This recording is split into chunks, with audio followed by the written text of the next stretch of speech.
Hello friends, आज हम बात करेंगे सेल्फ रियलाइजेशन क्या होता है, जिसे हम हिंदी में आत्म साक्षात्कार कहते हैं। देखिए, सबसे पहले आत्म साक्षात्कार की बात शुरू करें उससे पहले मैं आपको एक बात बताना चाहूँगा कि हमेशा कोई भी चीज़ होती है वह बाहर से अंदर की ओर जाया जाता है।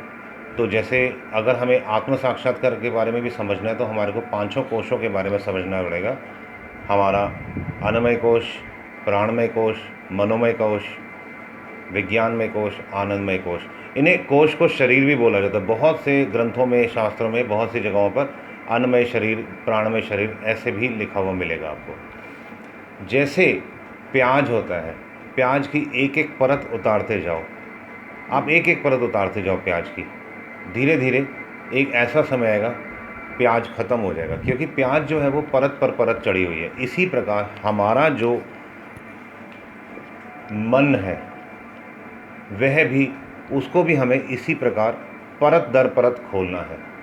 जैसे मैंने आपको पहले ही बताया, अन्नमय कोश, प्राणमय कोश, ऐसे एक एक करके हम खोलेंगे तो फिर हम आनंदमय शरीर और उसके बाद आत्म साक्षात्कार की यात्रा में बहुत आसानी से पहुंच जाएंगे। जब भी हमारे को चिंतन करना है तो हमारे को चिंतन जब करते हैं तो एक चीज़ का ध्यान रखना है कि हमें क्वालिटी अपनानी है कछुए की।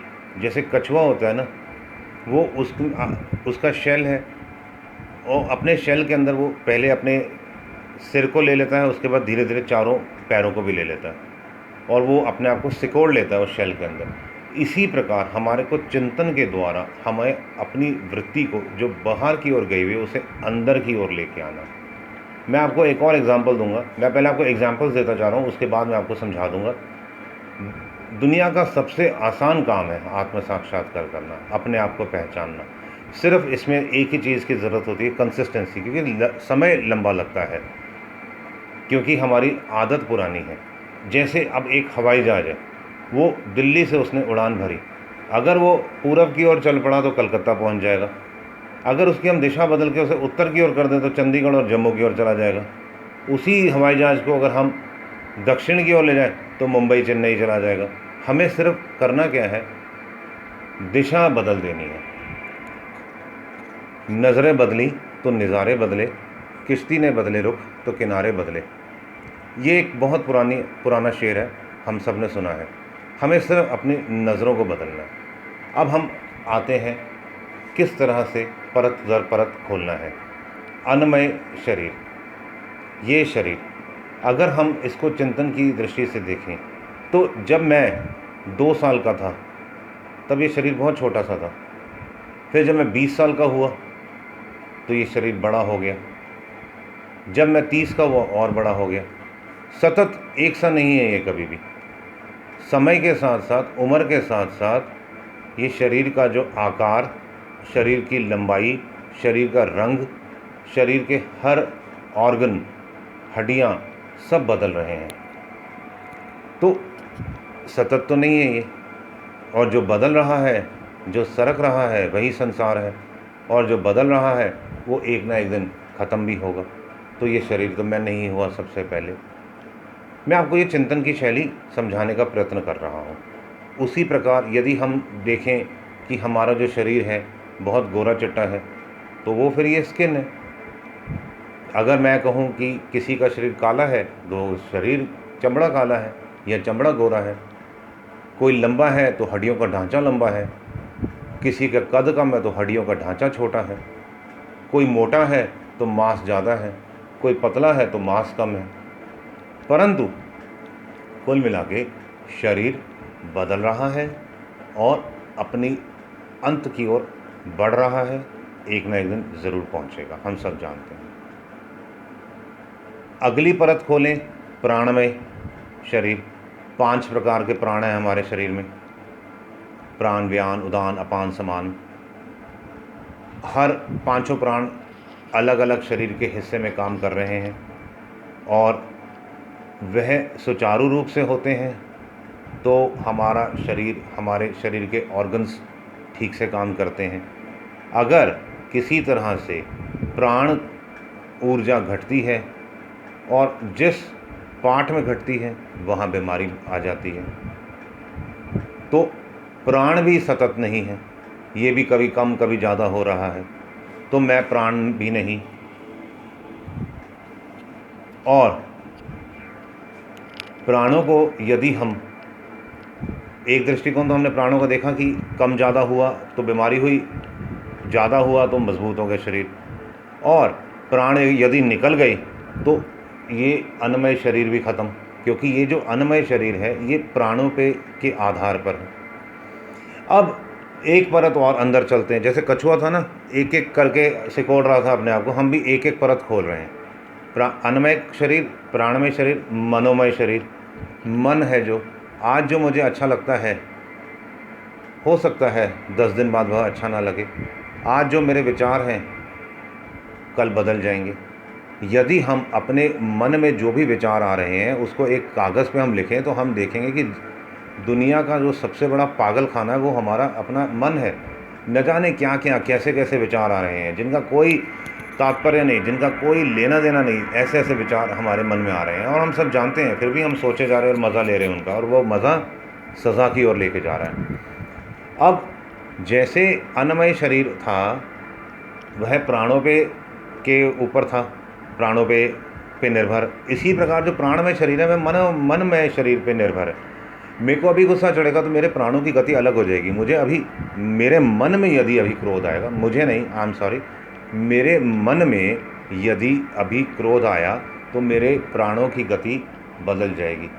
मेरे मन में यदि शांति आई तो मेरे प्राणों की गति बदल जाएगी। सब मन विचार पे है, सब मन स्थिति पे है, जो कभी एक समान न थी, न है, न कभी रहेगी।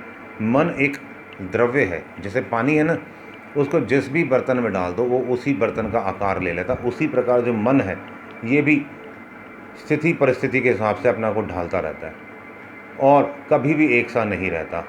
इसीलिए कहते हैं कि मन को एकाग्र करें। अब अन्नमय शरीर, प्राणमय शरीर, मनमय शरीर, और एक परत खोल के अंदर चलें।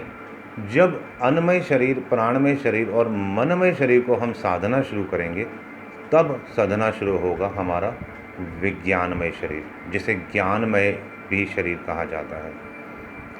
अब हमारे को जो हमारे अपने कंसेप्ट्स हैं, हमारे अपने जीवन से रिलेटेड, हमारे संबंधियों से रिलेटेड, हमारे इस प्रकृति से रिलेटेड जो भी हमारे कंसेप्ट्स हैं, जब यात्रा विज्ञानमय कोश में पहुंचती है तो वह कंसेप्ट्स क्लियर होना शुरू हो जाते हैं।